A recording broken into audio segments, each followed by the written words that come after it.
लेकिन बड़ा सवाल ये है कि मायावती जो अचानक, जो अक्सर पिछले कई सालों से चुप दिख रही थी, तो इस चुप्पी के बाद उन्होंने अपनी चुप्पी इसलिए तोड़ी है क्योंकि उनको डर ये लगता है कि अगर कांग्रेस दलित कार्ड खेलेगी यूपी में, तो जो उनका जाटव वोट बैंक है, जिस बात को लेकर प्रोफेसर रविकांत ने भी कहा कि जो कांग्रेस ने गलती की है कि देखिए जो बृजलाल खाबरी हैं वो एक नॉन जाटव हैं और उनको प्रदेश अध्यक्ष बना दिया है, तो ये एक गलती हुई है कांग्रेस से।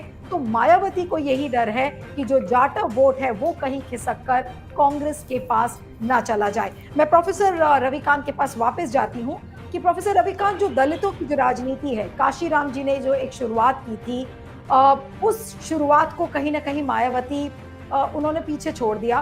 करप्शन के केसेस और दुनिया भर की जो चीजें थी, किस तरीके से उन्होंने आउट ऑफ टर्न जाकर अपने जाटव्स को बहुत ज्यादा बढ़ावा दिया, एक आर्म चेयर पॉलिटिक्स उन्होंने करनी शुरू कर दी। लेकिन जो काशीराम की जो पॉलिटिक्स है वो क्या वापस मायावती जिंदा कर पाएंगी? देखिए नीली, जो पहले तो वो एक तथ्यात्मक चूक हो रही है, मैं उसको दुरुस्त कर दूं। जो उत्तर प्रदेश में कांग्रेस पार्टी के अध्यक्ष हैं वो भी जाटव हैं।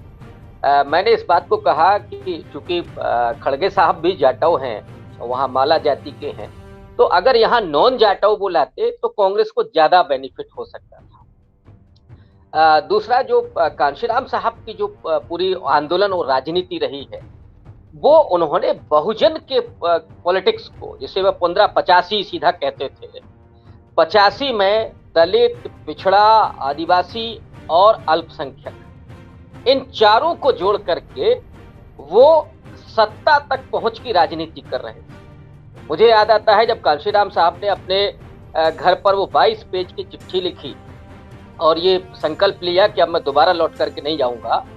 जब उनकी माँ पहुंचती हैं पूना और कहती हैं कि अब घर वापस चलिए, तो कांशीराम मान नहीं रहे थे और माँ जो है वहीं रुक गई थी। उन्होंने सोचा कि हो सकता है दूसरे दिन में बेटा मान जाए तो मैं ले जाऊं घर।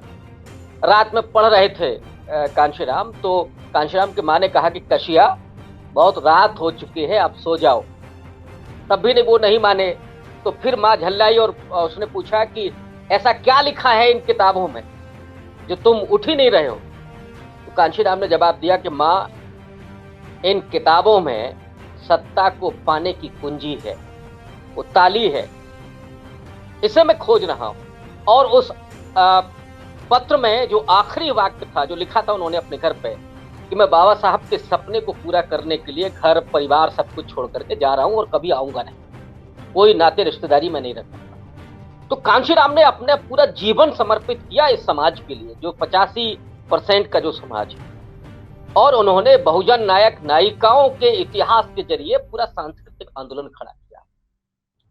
वो सम्मान, स्वाभिमान और भागीदारी की बात कर रहे थे।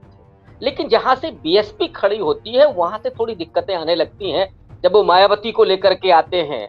कांशीराम खुद जाटव समाज से हैं, मायावती जाटव समाज से हैं, और मायावती ने तो ऐलान किया कि हमारा उत्तराधिकारी भी जाटव होगा। और जिस बात को आप कह रहे हैं, या ज्यादातर लोग उसका इल्जाम लगाते हैं कि मायावती ने जाटवों को ज्यादा प्रेफरेंस दिया, ये अर्ध सत्य है।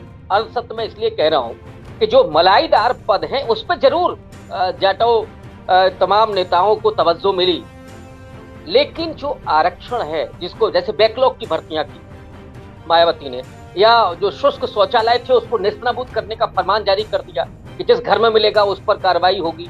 बाबा साहब की 1.5 लाख प्रतिमाएं उन्होंने पूरे प्रदेश में लगाई। तो इसका जो पूरा फायदा है स्वाभिमान का, सशक्तिकरण का, नौकरियों का, ये पूरे समाज को मिला। जाटव समाज 55% है, नौकरियों पर वो 65% काबिज है। वो इसलिए काबिज है कि वो शिक्षा में आगे है, जागरूकता में आगे है।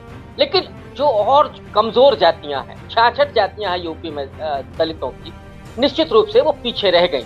वो भी चाहती थी कि हमको स्वाभिमान, हमारे स्वाभिमान की रक्षा हो, हमें भी सहभागिता मिले, प्रतिनिधित्व मिले और थोड़ा सत्ता में भागीदारी भी मिले। वो चीज नहीं हुई और इसका पूरा फायदा आरएसएस ने उठाया, जाटवों के खिलाफ नफरत पैदा करके, और आज अपने पाले में कर लिया। ये पूरी कांशीराम की स्ट्रेटजी थी जिसको ध्वस्त किया आरएसएस ने। अब मुझे नहीं लगता, क्योंकि बामसेफ तो कांशीराम साहब के रहते खत्म हो गया था बीएसपी के साथ। अब वो राजनीति और उस तरह का कोई गुंजाइश नहीं है। कांग्रेस पार्टी भी वो नहीं कर सकती, मायावती तो कतई नहीं कर सकती, उन्होंने छोड़ दिया। अब ये है कि एक संगठन के जरिए, और इस समय मुद्दे बहुत, रोज दलित उत्पीड़न की घटनाएं हो रही हैं, आरक्षण तो खत्म हो ही गया है, निजीकरण को बढ़ावा मिल रहा है, और वैसे भी निजी क्षेत्रों में भी किसके लिए नौकरियां बची हैं, अंबानी और अडानी का जलवा है। ऐसे में दलित मुद्दे बहुत हैं, इस पर अगर चाहे वो कांग्रेस हो या मायावती अगर इसके लिए तैयार होती हैं तो उनको आ जाना चाहिए, और दलित आज भी उनके प्रति उसी हमदर्दी के साथ खड़ा हो जाएगा। लेकिन सवाल ये है कि क्या वो संघर्ष करते हुए आएंगी? दलित उत्पीड़न पर वो नहीं बोलती है, लेकिन कांग्रेस पार्टी ये कदम उठाती है, तो इस पर मुझे नहीं लगता कि रिएक्ट करने की जरूरत है उनको, क्योंकि इसमें ये भी हो सकता था, जैसे मोदी जी ने ट्वीट करके बधाई दी, मुझे तो बड़ा आश्चर्य हुआ। इसमें भी एक राजनीति है, अगर मोदी जी बधाई नहीं देते तो मुश्किल हो जाती है उनके लिए। मायावती जी ने ये काम किया कांग्रेस पार्टी को घेरने का, तो इसके बहुत सारे एंगल हैं। सुनील जी हमारे साथ है और वो बहुत वरिष्ठ हैं, वो और बेहतर तरीके से बताएंगे, क्योंकि मैं राजनीति से बाहर का आदमी हूँ, मेरा अध्ययन उस तरह का नहीं है।